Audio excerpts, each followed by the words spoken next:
Disability Rights Initiative Program, DRIP, coming to you live. Ready, go! This program is brought to you by Fair Care Foundation, supported by Disability Rights Fund as part of Disability Rights Initiative Project Accessibility. Disability Rights Initiative Program, DRIP, promoting and advancing It's Garden City, 89.9 FM here in the city of Port Harcourt. I'm Utuna here as Zuena. Today is Tuesday and it's the last Tuesday in the month of July. What is going to happen now is what will be happening for so many other last Tuesdays going forward. Now, this is a program put together by the Disability Rights Initiative Project, DRIP. It's a radio program that's been packaged and it's a monthly radio discussion program brought to you by Fair Care Foundation, supported by Disability Rights Fund as part of Disability Rights Initiative Project. And it's aimed at promoting and advancing disability rights. And of course, our focus for this season is accessibility. So there's going to be so much talk on accessibility. So welcome to this special program, Disability Rights Initiative Radio Program, DRIP. All right, for this afternoon, which happens to be the first episode on season 2, yes, we have, we'll be talking with 3 persons this afternoon. You'll be hearing 3 voices. Now I'm going to start off with them. I would allow, where I come from, ladies before the gentlemen. So there's a gentleman actually among them. And the first person I'm going to introduce this afternoon is Elsie Wogo. Elsie is from the Fair Care Foundation. So glad to have you with us here this afternoon. Thank you, ma'am. Okay, and then we also have Udeme Matthias. I told you that ladies first, but there's another lady's voice you're going to hear. I'm just saving that for the last. Yes, so let me introduce Udeme Matthias. Good to have you here with us. Good afternoon. Good to hear your voice. All right, I said I was saving the last. By the time you hear her sweet voice, I'm sure you will understand why. Now, this person I want to introduce is Executive Director of Fair Care. And this group has been doing so much. That's the Frankie Andrew SCN Care Foundation that is making up the Fair Care. Fair Care is FAE, then care as in CARE. That is FAECARE. That's Fair Care. Of course, the Executive Director of Fair Care, she is Ambassador Ndifreke Andrew SCN. It's good to have you with us in the studio this afternoon. Thank you very much. Good afternoon, everyone. Welcome. Good afternoon. Okay, so let's start from the very beginning. Before we do that, I have a couple of questions. I know that people already have questions for us and for the public. But before we delve into those questions, let's say a bit on what the Fair Care Foundation does. No one can enjoy what they cannot access. Persons with disabilities still continue to face many barriers that hinder their full and meaningful participation in our society today. At Fair Care Foundation, we envision a state where accessibility becomes an integral part of our societal infrastructure and consciousness. Accessibility is for all. Make River State accessible for persons with disability. It is possible. This message is brought to you by Fair Care Foundation, supported by Disability Rights Fund as part of Disability Rights Initiative Project Accessibility. No one can enjoy what they cannot access. Persons with disabilities still continue to face many barriers that hinder their full and meaningful participation in our society today. At Fair Care Foundation, we envision a state where accessibility becomes an integral part of our societal infrastructure and consciousness. Accessibility is for all. Make River State accessible for persons with disability. It is possible. This message is brought to you by Faith Care Foundation, supported by Disability Rights Fund as part of Disability Rights Initiative Project Accessibility. Disability Rights Initiative Program, DRIP. All right, thank you very much. So my name is Reki Andrew Estienne. I'm the Executive Director of Faith Care Foundation. And as was introduced, I have with me Elsie Walker, and that's the Program Officer in Faith Care. And we have the Disability Accessibility Advocate, Mr. Udeme Matthias. So I will turn the microphone over to Elsie so that she can briefly introduce Faith Care Foundation, and then I'll take it over and talk a bit about Disability Rights Project Accessibility. Okay, go ahead, Elsie. Okay, good afternoon, everybody. The Faith Care Andrew Estienne Foundation is an organization with a vision to add value to the lives of target vulnerable groups in our society and community, being children, the vulnerable children rather, and orphans, and also persons with disabilities, youth and the less privileged in the society. Through a variety of organization-led programs and partnerships for 11 years, we have provided step-gap support for these target vulnerable groups. For PWDs, that's persons with disabilities, we have empowered persons with disabilities, especially women with disabilities too, through our different empowerment and capacity building programs. We advocate to enhance social inclusion for PWDs and continue to advocate for better policies and disability rights. Thank you.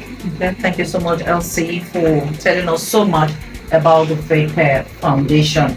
All right, I'm sure Udeme would want to say a thing or two. Okay. So like I said, Elsie has introduced Faith Care Foundation, so I'll just talk a bit about the program, Disability Rights Initiative Program, because like she said, we cater to different vulnerable persons. But for persons with disabilities, we also have specifically created programs. And by the grace of God, this is an example of such a program. And it is part of what we call Disability Rights Initiative Project Accessibility. And we know that the media is very crucial in being able to create awareness for whether you want an existing policy or whether you want implementation of one that is there, or appealing for a new one, but creating awareness as it were. And so one of the key strategies that we have under this particular project, which is Disability Rights Initiative Project, is a radio program like this. And like it was rightly said, for this season, we're focusing on accessibility. And through the special grace of God, we'll be able to start this episode 1. And we're going to be focusing this episode on understanding disability and disability rights, just laying a foundation before we begin to dive into in subsequent episodes on accessibility. Okay. So that's why we're here. So this program, this radio program, which we abbreviate DRIP, not the DRIP Not the one taken hospital. at the hospital. Definitely not that one, but just the acronym for Disability Rights Initiative Project is part of this radio program is part of that larger project that has so many activities that we've carried out since we started in the month of January. Thank you. Okay. So I'm going to ask, since we're looking at disability and accessibility this period, let's start from the very beginning. Someone hears disability and the person's mind goes to, okay, this person should be called a person living with disability, or this person should not be called that. Udeme, the mic has come to you. What would you tell us disability is? How would you explain disability? Okay, thank you so much. The disability, according to United Nations on United Nations Convention on the Rights of Persons with Disability, 2006. If you look at it very well, it's perceiving it to be that umbrella term that addresses impairment, activities limitation, or participation restriction, which of course it's not just caused. It cannot just caused by health condition, but the kind of limitation imposed by the society on these individuals who have physical disability, mental disability, intellectual disability, social, you can name them. It is exactly what it is. It is the societal placement of restriction or limitation on these persons who are in one way or the other challenged in all of the areas that we have mentioned. And it could also mean that aspect where a reasonable accommodation is not being given, even looking at that very particular disability in that individual. So it's a long way of, in fact, it embraces a long range of discussion on this matter. Okay. You want to say something else? Yes, I want to add to that. Okay. So I want to point to the fact that if you notice how Mr. Odeme defined it, it takes disability beyond an obvious impairment. I wanted to say that. Yes. I wanted to ask because Yes, we so- always felt disability was physical, but he mentioned other aspects. So when we talk about disability in the disability community, we do not limit it to the impairment, whether it is a sensory impairment, and that is an impairment that affects the senses, that is the ears, the eyes, the mouth, or whether it is an impairment that affects mobility, and that's physical disability in the different forms, or whether it is a mental disability or a learning disability. And this is me just going ahead to mention types of disability. Yes. But irrespective of that impairment, whether visible or invisible, what we define as disability is that it doesn't stop there. What is the interaction that impairment has with the environment? Then we can begin to define disability, because in interacting with that obvious impairment or invisible impairment, disability occurs. And why it is referred to as an umbrella term is because it covers all these types of disabilities, because there's a tendency for people to always refer to persons with disabilities as a cluster. So you hear things like persons with physical challenge, and when they say it, I say, so what happens to all the others? So programs like this allow us to subtly and clearly, to repeat and define this thing. So I'm hoping that somebody has learned today that disability doesn't just stop at just defining an impairment, but it takes it further to talk about what the barriers would be with the environment that will cause that person to not have equal and full access or full participation like everybody else. I have learned. Then we begin to start to talk about disability. I have learned, truly. I have. Okay, we're going to open the phone lines at this time. If you want to be part of the conversation, you can call the number 0707 987 8853. 0707 987 8853 or 0907 060 7623. 0907 060 7623. 0705 755 3204. We understand that there have been network issues owing to so many lines that were disabled by the network providers. But you can try to call us, be part of the conversation, because this program is an eye-opener. I tell you, I have learned something. Because before now, we all used to think disability had to do with the visible, but it also has to do with the invisible. So I'm going to ask this question. I know that there are rights, as a Nigerian, I know that there are rights there are disability rights, but let's know, what are they? Okay, so Because you already went there, you were talking about them having rights and accessibility. Yeah. What are those rights? Because when you look at it, some of the aspects you mentioned, ordinarily, as I said earlier, one would just look at it that it has to do with visibility. Well, it has so much to do with invisibility, because if we're talking about social disability, should I say financial disability, is anything like that? no, so That we'll one try, is also not there. No, so we're going to try to remain within the spaces. Okay. I'm not taking beyond the impairments Okay, and the let's interaction with stay the environment. within the Yes, impairment. Okay, yes. So what types are- of disabilities would be physical disability. So you're talking about anything that is physically inclined, mobility impairment, a person who is an amputee, whether it's from limb loss or limb amputation. Talking about persons who are poliomyelitis from childhood, talking about persons who are affected in physical form because of anything, whether acquired or at birth. And you talk about sensory disability, so that has to do with your senses. So the eyes affected, visual impairment, ears affected in any way, hearing impairment across the spectrum, because you could have some hearing, hard of hearing across. Same thing with the visual. And then we have speech impairment. Speech impairment is when a person is not able to speak. And speech and hearing impairment are not mutually exclusive. They are not brother and sister. A person can have a hearing impairment and still be able to speak. A person can have a speech impairment and still be able to hear. Yeah. So that's another lesson out there. We also have what we call learning disability. And this is when a person's learning is a bit slow. So you have things like dyslexia, ADHD, autism, those Down syndrome, those are referred to as learning disabilities. You have mental disabilities where a person may be diagnosed by the right medical personnel to either have depression, bipolar disorder, schizophrenia. All of those are known as mental disabilities across the spectrum, from the mild to the very extreme. And a lot of times those are actually also referred to as psychosocial disability, and that's what he was trying to talk about, psychosocial. And those ones are really most times invisible because they have to be diagnosed. A person with depression, you cannot know until the person says so diagnosed. So diagnosed psychosocial disabilities. So when we talk about disability rights, we're beginning to bring an aspect of disability that a lot of people do not consider, and we need to be able to consider disability in terms of rights.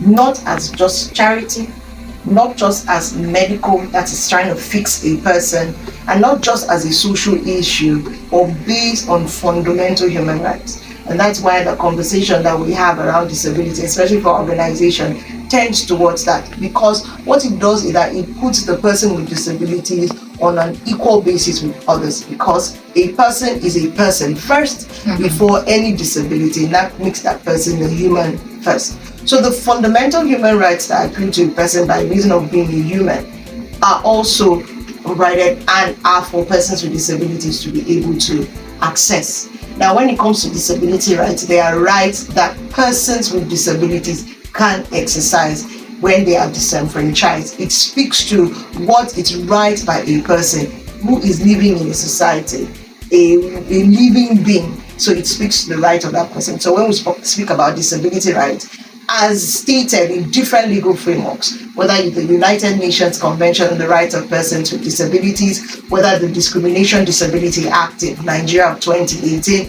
whether the Rivers State Persons with Disabilities Welfare Enhancement Law of 2012, the rights are listed there, and they are for persons with disability to exercise. So you have things like right to education, the right to life, the right to health, the right to access, and all of that. So these are disability rights. So when we focus on this, it begins to make the conversation, we begin to understand that the concept of disability has moved since from issues of just welfare and charity to speaking about rights. And that's why even in the United Nations, they have the disability inclusion strategy in the United Nations. So we need to begin to see disability and disability in those terms, because when we see them when we see it like that, we understand that it's important for development of society. And that's why you hear things like the SDGs, nothing about us without us. We have moved beyond the concept of disability or the model of disability that is heavy on just charity, because these are value-adding members of society, and that's why we're talking about disability. Okay. I like the fact that people are coming out to talk about it, because maybe most people do not even know that there are rights. You said something there that yes, they are first humans before being called persons living with disabilities. So if you're enjoying rights as a human and then you're enjoying the extra rights, one would begin to ask if there are reasons for wanting the rights or wanting the rights to be enforced.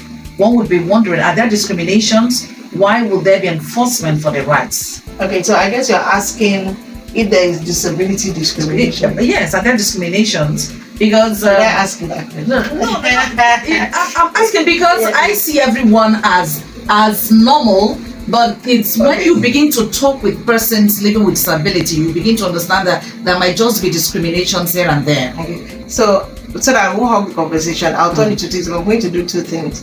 It's something that we do not do. You see that word normal. When you say normal, we're tending to assume that the other person we're talking about is not normal. So those are words and terms that we term as disrespectful in our community. Okay. So we just keep it simple. A person with disability, a person without disability. Okay. We don't even say able-bodied because that is reinforcing ableism, another Wow. conversation by itself. So another thing that we also like to do is we try to speak to the terminology of the persons living with disabilities. We just say keep it simple, persons with disabilities, because disability can be acquired, disability could be short-term, long-term. A person could have it but not necessarily live with it because maybe the person was able to be rehabilitated. So some lessons. So yes, is disability discrimination existing? The big and fat answer is yes, spelled Y-E-S. So what is disability discrimination?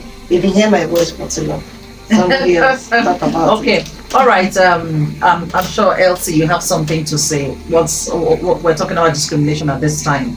Okay, this disability discrimination, should I just say simply, will be defined as the exclusion for persons living with disability, as a restriction they face. I think that's just it. Restrictions. It could be a distinction, could be a distinction or exclusion or restriction on basis of disability he or she is facing and not being able to access the same rights as that are accorded other persons in the society.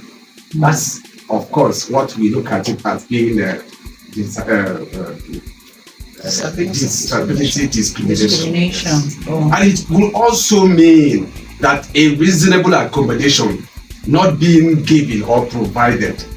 A reasonable accommodation. You know, sometimes the disability issues can be, in some ways, a very difficult issue to look at. When a person with disability comes into your organization to be, to go through a kind of employment series, maybe interview and all of those stuff, you look at him or her as not being able to function in that organization because he or she is with one form of disability or the other. And you now, because of that, you don't have any facility to accommodate such person. You don't have any material to aid such a person to do his or her work because he comes with additional devices that will maybe cause some obstruction according to them in some ways. So for that, you deny that person without even looking at alternative ways to make it accessible for the person to still come in and render his or her contribution to the society or that organization. And that's where that aspect of not being able to give reasonable accommodation comes into play in defining what disability discrimination is all about. Okay. All right. If you want to say something, Of course. I just wanted to be nice. So yes, they've said, they've been amazing in explaining what disability discrimination is. And yes, it's very prevalent in society. And like he said, sometimes it comes from a place of personal biases. You might not even know that you have that bias until you exhibit it. So one has to ask themselves, at this stage, you're listening to me, do you have any disability bias? Either formed by negative stereotypes that have come over time. Let me give an instance. You've been hearing things about disability, whether we like it or not, and a lot of them are in the negative. For example, some people think that disability is contagious, not because, yes, you'll be amazed, not because they have experienced contagion. where is that coming from? Yes, but because it's something they heard growing up. So it's like a cultural thing. There's so many misconceptions and myths when it comes to disabilities. And unconsciously, they form our biases and sometimes how we respond or we are receptive to a person with disability. I'll give an instance. We went for a program in a company and the person who was facilitating that meeting simply asked the general manager, is your facility accessible for persons with disabilities? And out of the abundance of her heart, she just blotted out, what do those people want here? She didn't know when she said it. It's from unconscious biases because the perception she has of persons with disabilities, that they are beggars and there's nothing value adding to her. So she didn't think a person with disability would be coming to her office for a high level meeting. Because I had a classmate in secondary school who is presently a bank manager, and she's living with disability. She has a disability. Yeah, she has a disability. Oh, okay. We just keep learning the terms by the day. She has a disability, and she's a bank manager presently. Yeah. I know another one who is a lecturer, and he's currently the head of department, and they are doing so well in different areas, different spheres of life. Yes. So why would anybody even imagine that? Why would anybody, out of the abundance of the heart, say such hurting words? So they do, and one of the reasons why we tell stories like this, and you would be able to tell a story like this, is that we're trying to counter those negative stereotypes, some reinforced by movies who project persons with disabilities throughout as the broken and torn person. I had an experience with a media person. They wanted to do a documentary on persons with disabilities to commemorate the United Nations International Day for Persons with Disabilities. And what the person was interested in was bringing out the problems, the brokenness, the challenges. And I asked her, help me balance the story and we'll be able to work together. For so long, you have told the broken and the downtrodden side of disability. Tell the good sides. Tell the stories. People are working hard. There's resilience, there's adaptability. People are adding value. People are doing their things in spite of disability. She was not interested in that story. Wow. And because of that, she refused to run that mini doc. And I felt very bad because I was like, why would somebody be just trigger friendly or would just want to drive traffic to your channel because you know PT sells? Tell hero stories as well, because your story is not balanced. So yes, it is true that there's disability discrimination. There is stigma with disability because people judge the book before by the cover before they engage with the content. So by way of the call to action, check your biases. You may not know you have them until you meet a person with disability. The ones I know that have disabilities have been very intelligent persons. Yes, the ones I know are very intelligent persons. I think the other thing I also like to mention to persons is that disability is just part of life. It really doesn't affect a person's ability to soar. And that's why we're speaking about the rights. Let governments and societies just provide what you're supposed to provide, and people will live their lives to the fullest. A person with disability should be able to go to school, enter the classroom, access everything. The person's intelligence is not dependent on disability. I don't know, they are not commiserate. So sometimes I also hear people that say, oh, she's a person with that, she's very intelligent. They don't rhyme. Without disability, she'll still be intelligent. With disability, she'll still be intelligent. She just was able to access education. She's just as human as the other person. So those are some of the things that we want to reinforce. So you are, like he said, an employer of labor sometimes. And when we talk about issues around accessibility, I'm sure you keep hearing talking about reasonable accommodation. We'll come in another episode and define some of these things. Just because of maybe one small extra thing, you now start giving. Let me know it's an English start for mistakes. But the person coming to come and improve your productivity in your company. Yes, there is disability discrimination, unfortunately. Okay. Now, with all of these, let's look at the legal framework in Nigeria. Discriminations here and there. It doesn't sound good. Every time we have to talk about stigmatization, it doesn't sound good at all. Even you talked about bias. Somehow we'll find ourselves there unconsciously. But with this, we'll try to remove ourselves from that bias because it doesn't sound good at all to the ears. It doesn't sound good. So let's look at the framework in Nigeria, the legal framework in Nigeria, and of course, the right to protect persons living with disabilities. You're going to answer that for us. I'll just quickly. I can see that time is flying. Yes.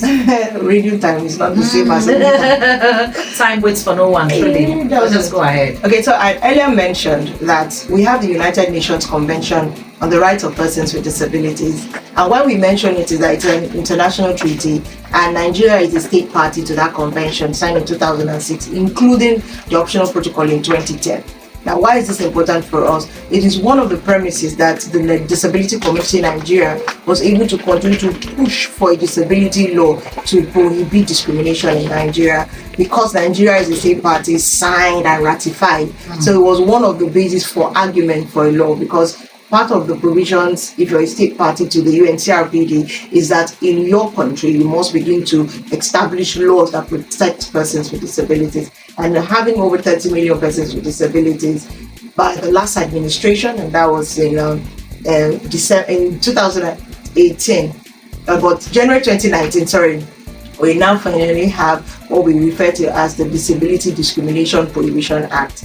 It's Act 2018, but it was signed in January 2019 by the last administration, and we are in 5 years of that administration. In the last project that we did on Disability Rights Initiative project, not this one focused on accessibility, we did our investigations to find out what is currently in this particular state, because different states have domesticated the act, different states have disability law to protect persons with disabilities in the state. So we did some digging to find out, okay, what's happening in River State? Has there been one before? Is there any one? Because of course we know that we didn't see anything working per se. And we did find one, interestingly, called the River State Persons with Disabilities Welfare Enhancement Law of 2012.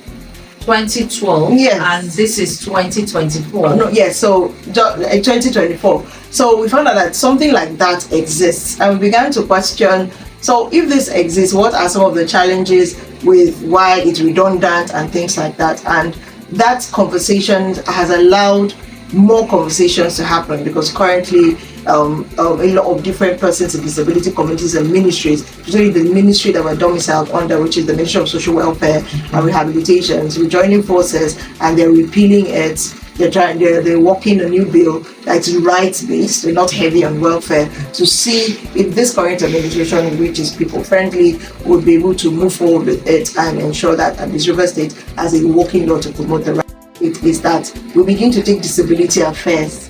It does, because it's stuck on welfare. Let's not. Yes, I wanted to mention it. What's this thing about welfare? Can't it be because you said earlier that we have moved from that point? But a lot of people are still there. So we're trying to get them to understand that we should bring our minds when we think about rights. It's more encompassing. In fact, if we even think the integrated model where you protect the rights of the person to different things, you also provide the necessary medical services that will cause the person to be rehabilitated and not to integrate and fully function in society. If you are able to provide welfare packages, it's a beautiful, that's social protection. It all comes together. So currently in state, what's happening is that there are a lot of conversations that have not been happening currently, to see that we have a right-based law, to see that by the grace of God there's a disability council that is now pushing disability affairs in the state, because that does not exist currently.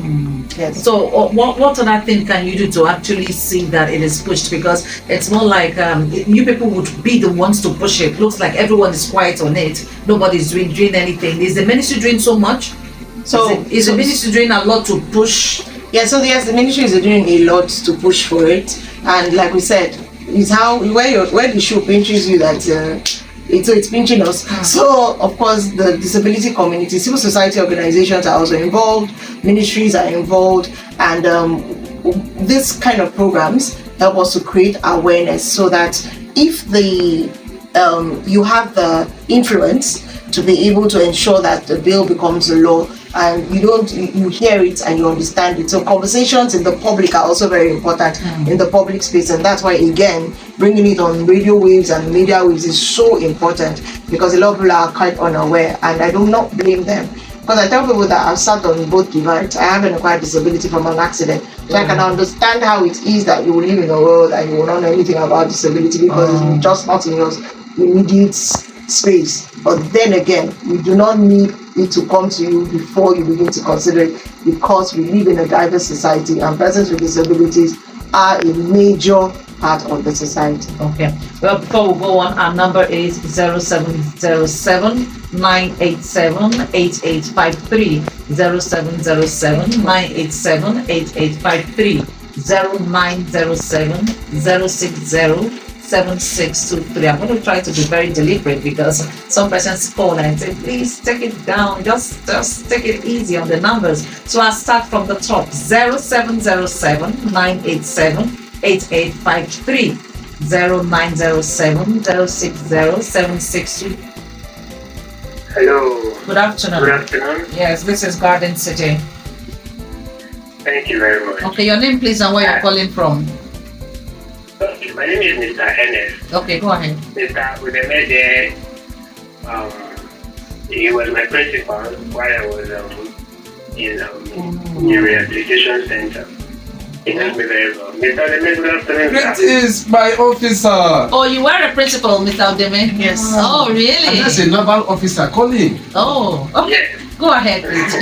Good to hear from you, sir. Great. So, I really want to thank you all for the awareness of and to say kudos to your efforts. In fact, sitting down here listening to this program alone is giving me so much joy, and I wish to be part of this program. And once again, I want to say you're doing a great job. Thank you for all you're doing, and may God bless you.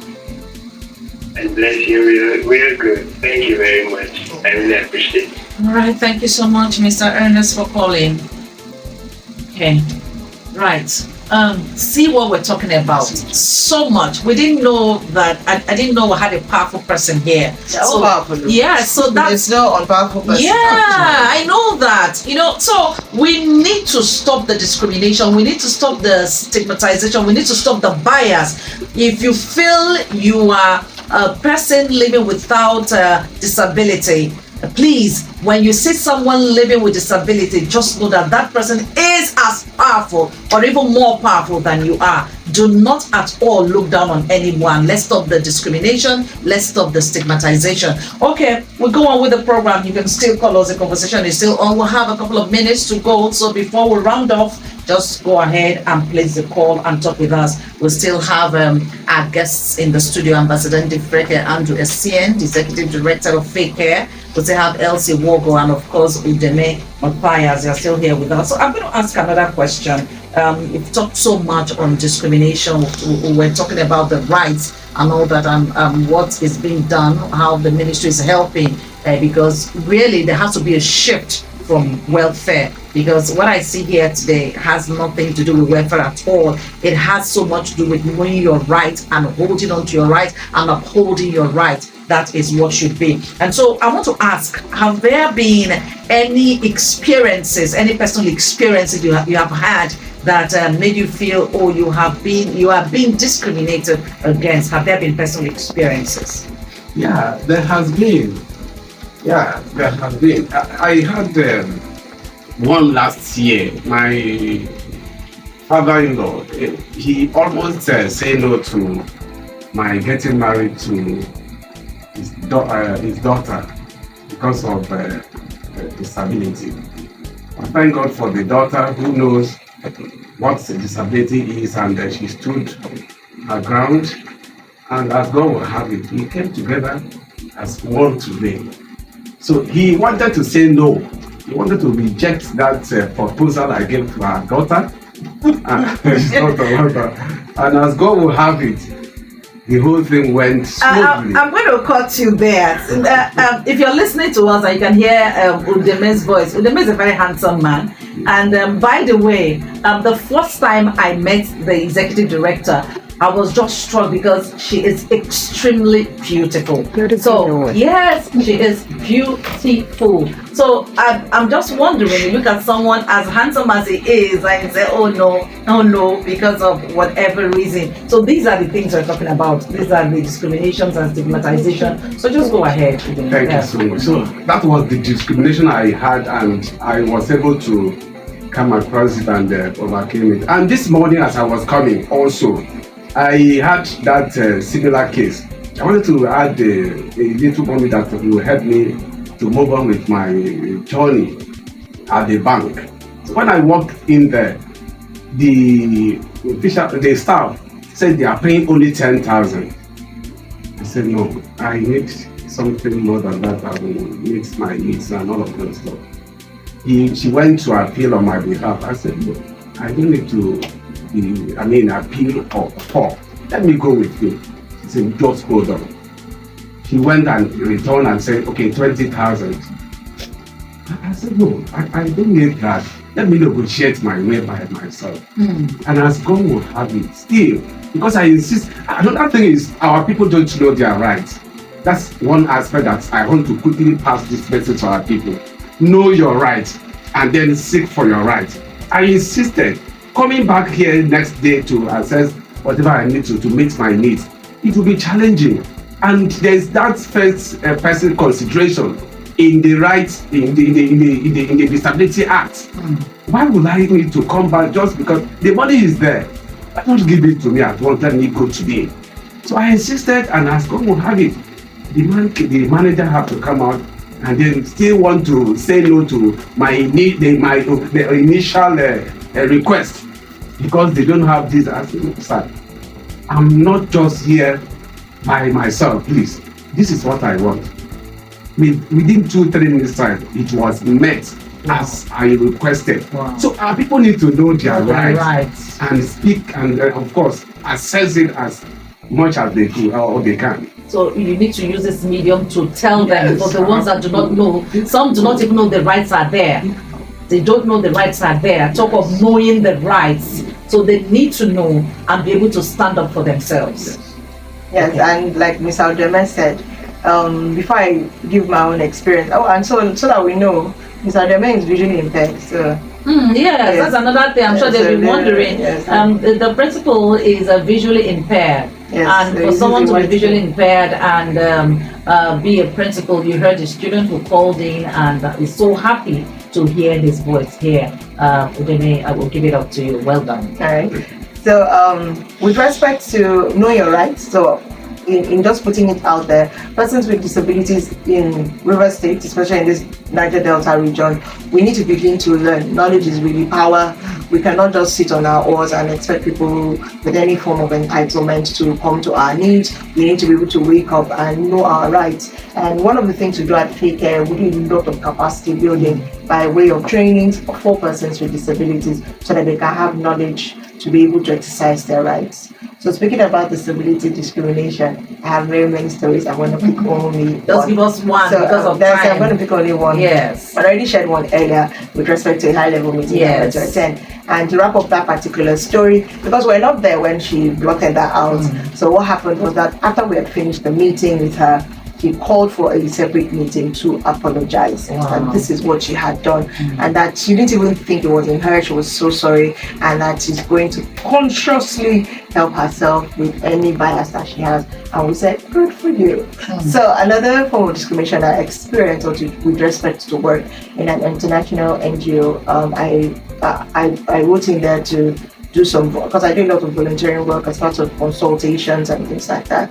So when I did that, I now realized that the person that the two of us went together to access to work in that space, that they were calling her for different programs and projects, and I was not being called. And I'm somebody that asks a lot of questions. So I went back I didn't sit down and say, hey, you see now, I don't have time for that. So I went back to the office and I said I wanted to see the country director. And they say, you want to see the country director? I say, yes, she has one head, right? Yes. I like your resilience. And they're like, oh, okay. They said, are you sure the improved? I said, country director, please. And the highest person in this office. And then when she saw me, she was like, oh, hi. And I introduced myself and I explained exactly why I was there. And she stopped, she asked for my file, and she just went out, asked a few questions, and she came back. And she said, first of all, I'm very sorry. The truth of the matter is that it's not as if we do not need help. I've asked them all the challenges, and they said they do not know how to engage you. And I said, are you people swimming inside water? I cannot swim. They said, no.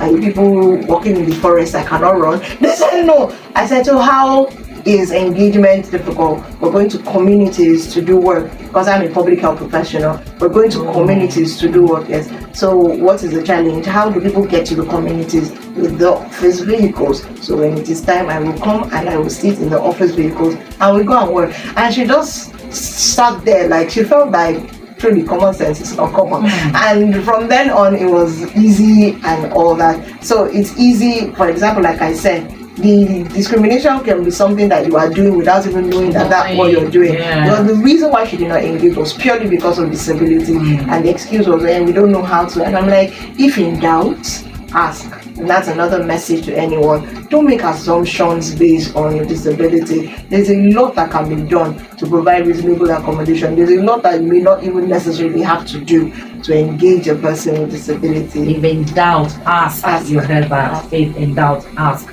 Our time is up, but in a minute you're going to tell us, with all the things you have said about understanding disability and disability rights, what are your expectations from government, from other organizations, whether faith-based organizations, whether not-profit organizations? What are your expectations? In just 1 minute to this round up. Yeah, thank you so much. I want to plead on the government to see disability from the point of rights, not welfare. Yes, I want to look at it from that angle. Please, they should look into that act and make sure that we have it here in Rivers State and of course other states that are yet to investigate that law that we have at the national. That's one. And also full implementation of that law. One thing is to have the law. Another one is to actually carry it out. That's implement it. So we want to have that experience. A lot are there in that act. And if properly go through or implemented, there will be no need for discrimination. There will be no need for persons with disability going on the street, doing all of those stuff that made them get exposed to hazard and what have you. And I think the organizations also should also take campaigns to create awareness on the existence of persons with disability and also push for their rights proper in the society. Okay, speaking to individuals, I would love everybody out there to take both persons living with disability as okay. So speaking to individuals, I would want them to take everyone as one. Everyone as one. Everyone as one. Thank you. Okay. All right, and I guess these are our final remarks on this. Yes. So my word would start with persons with disabilities. Know your rights so that you can fully exercise them. Learn the skills for which you can communicate what your rights are, so that when you meet a person who can influence rights in a positive direction, you would be a value-adding member to the disability community by way of advancing rights. To people in society, you do not need to know a person with disability for you to begin to practice inclusion in all its facets. Whether you are a pastor, whether you are an imam, whether you are a person who is providing a service, think about everyone that is coming to access a public service and be inclusive. To the government, I would like to say this. Government for the people, by the people, of the people includes persons with disabilities. We're an important part of the citizenry, and where we are not protected, you know that part of your constituencies are not protected. So two things that can happen in Rivers State that can move us forward to be an inclusive state. Number one, we need a working disability law, and we need a disability council to begin to push and streamline the affairs of disabilities in this state. Thank you very much. All right, thank you. You've been listening to the program DRIP, which is Disability Rights Initiative Program.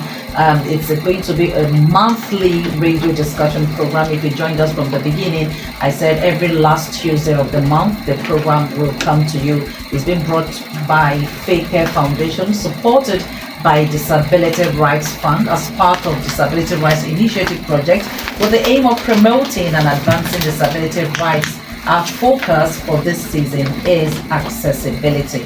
We'd like to appreciate you for being part of the program DRIP.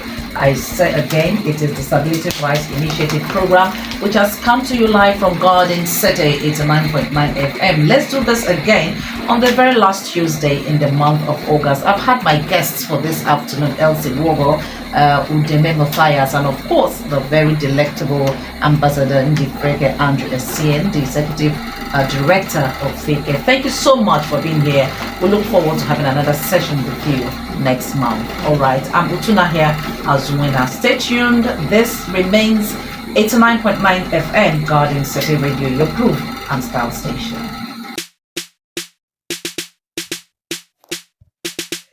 Disability Rights Initiative Program DRIP, coming to you live Ready, go! This program is brought to you by Faith Care Foundation, supported by Disability Rights Fund as part of Disability Rights Initiative Project Accessibility.